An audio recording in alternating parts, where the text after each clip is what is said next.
All right, Florida is working to expand stand your ground laws in that state. It is a smart move designed to give people more protection when faced with a grave threat.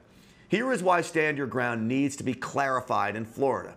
Have you heard of the case of Marissa Alexander, a black Floridian whose husband had just threatened her, saying, quote, if I can't have you, no one will. Fearing she was in danger, she fired a warning shot into the ceiling. Her husband backed off.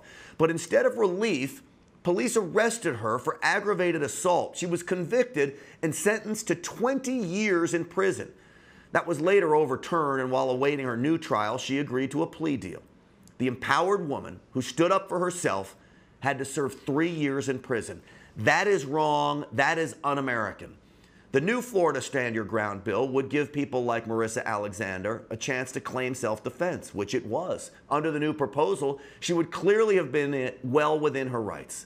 All Americans need the protection of the law to feel empowered to stand up to criminals without the threat of being prosecuted or even sued by their victimizer. Well, stand your ground laws for us are a hot topic here at NRA TV because we believe it's your right to be able to protect your home and your family no matter where you live. Problem is, the law regarding this issue varies from state to state. Here to explain some of the variations is Alex Kincaid. She is an attorney that specializes in all of this. Alex, as always, it's great to see you again. Great to see you. Thank you. So stand your ground, I believe, is about the most American principle there is. You're basically saying to criminals, I don't have to retreat, and if you come after me, and if it's safe for me to do so, I'm going to stop the threat, and I'm well within my rights to do so. Is that right? Well, yes, it depends on where you live, how the laws are interpreted. And as you mentioned, they're different all across the United States, and there is so much confusion about what a stand your ground law really is versus a castle doctrine. I read something on the internet recently where someone was writing about stand your ground laws, and he was talking as an authority, not a lawyer, very liberal, and he was telling anyone who read this article that stand your ground meant that someone could shoot an unarmed person for no reason. That's what it means.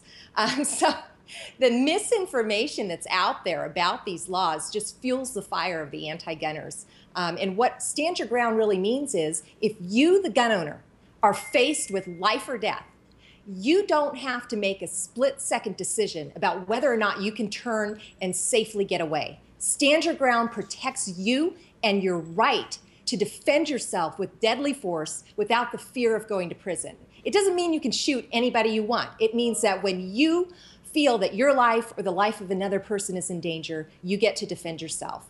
And in my state of Idaho, we have, as an example, a stand your ground law that is based on case law. A judge in 1904, 1905, very early 1900s, said you don't have to turn and run. But because we don't have a strong statute that says you don't have to turn and run, and if you don't run, you instead stand your ground and defend your life with deadly force, that the jury doesn't get to hear that. That's what a real stand your ground law will say. The jury doesn't even get to hear about the opportunity to turn and run.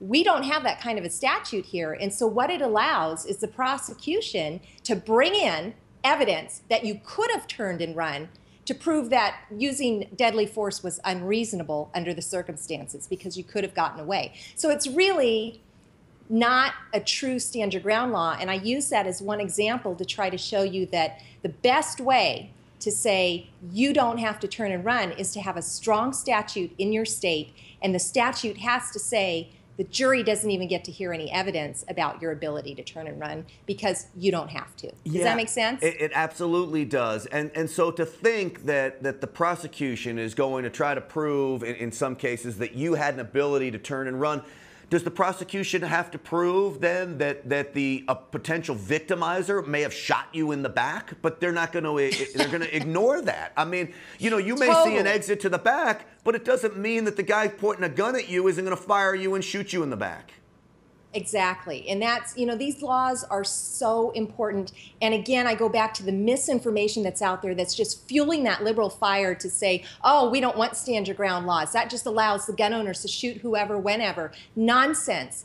These laws are so important to protect you in your Second Amendment ability to defend your life and defend the people that you love. You know, one of the most important aspects of stand your ground laws, and in Iowa they are doing this right as they debate this, is taking the civil aspect away from it as well and making it law Correct. that a potential victimizer, a thug, a gun-toting or just violent thug cannot then sue you for sticking up and trying to save your own life. Absolutely. And we have a law to that degree here in Idaho.